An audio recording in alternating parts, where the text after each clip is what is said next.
एक अमावस की रात अपने घर छुट्टी मनाने के बाद कमल अपने गांव से अपने हॉस्टल वापस जा रहा था।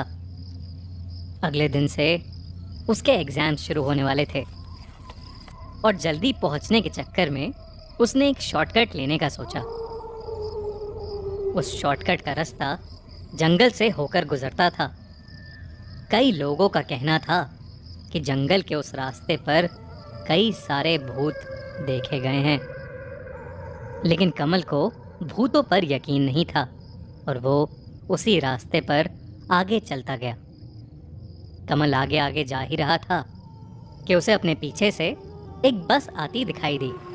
मेन रोड तक पहुंचने के लिए कमल को बस या गाड़ी की ज़रूरत थी, इसीलिए उसने उस बस को हाथ दिया और वो बस उसके पास आकर रुक गई। बस में चढ़ने के बाद कमल ने देखा कि बस में बैठे सभी लोग उसे घूरे जा रहे हैं। उसने बस के आखिर में एक सीट खाली देखी और वहां जाकर बैठ गया। पीछे बैठने के बाद जब उसने आगे देखा तो भी सारे पैसेंजर्स उसे ही घूरे जा रहे थे। बस में अगली वाली सीट पर बस का कंडक्टर बैठा हुआ था। कमल ने उसे एक टिकट काटने का इशारा किया तो उस आदमी ने बड़े ही अजीब तरीके से कमल को अपने पास बुलाया।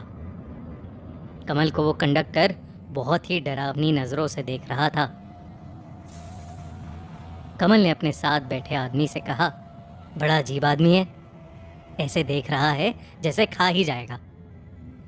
कमल के ये देखते ही उसके साथ बैठा आदमी भी उसे वैसी ही नज़रों से घूरने लगा। कमल ने उससे फिर पूछा कि बस कहाँ तक जाएगी, तो उसके साथ बैठे आदमी ने कहा कि ये बस चलती रहती है, कभी मंजिल तक पहुंचती नहीं।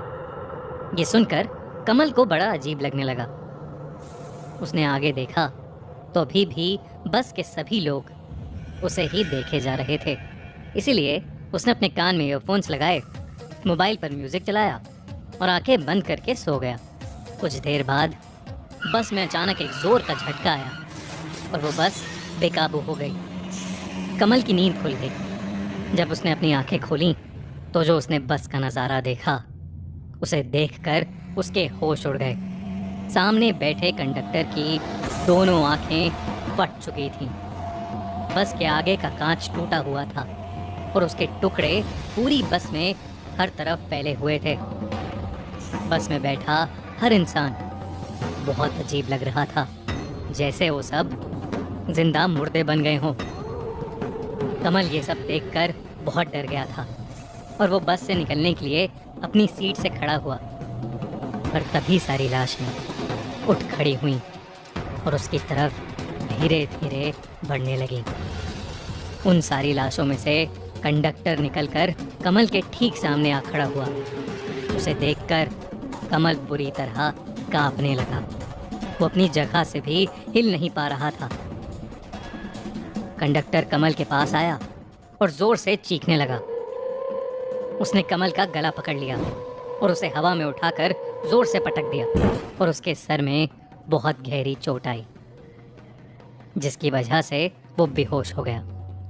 जब उसकी आंखें खुलीं तो वो अपने घर में था। उसकी माँ उसके पास ही बैठी थी। कमल को होश में आता देख उसकी माँ जोरों से चिल्लाई, सुनिए, कमल को होश आ गया है, जल्दी आइए। उसके पापा भी उसके पास आ गए। कमल डर कर उठा और जोरों से अपने माँ बाप से पूछने लगा, वो बस वो चली गई क्या? वो बस वो चली गई क्या? उसकी माँ ने कहा, कौन सी बस? तेरा रोड एक्सीडेंट हुआ था। वो तो शुक्र है कि एक जानने वाले इंसान ने तुझे देख लिया और हमें फ़ोन कर दिया, वरना पता नहीं क्या होता। उसकी माँ ने उसे बताया कि उसे पूरे 4 दिन बाद होश आया था। उस दिन के बाद से कई अमावस की रातें ऐसी गुजरी जहाँ कमल को लगा कि जंगल के रास्ते पर एक बस जा रही है, जिसमें उसे वही लोग बैठे दिखते जो उसे दूर से ही घूरते रहते। सिर्फ कमल ही जानता था कि उस दिन उसके साथ कोई रोड एक्सीडेंट नहीं, बल्कि उसका सामना एक मुर्दों की बस से हुआ था।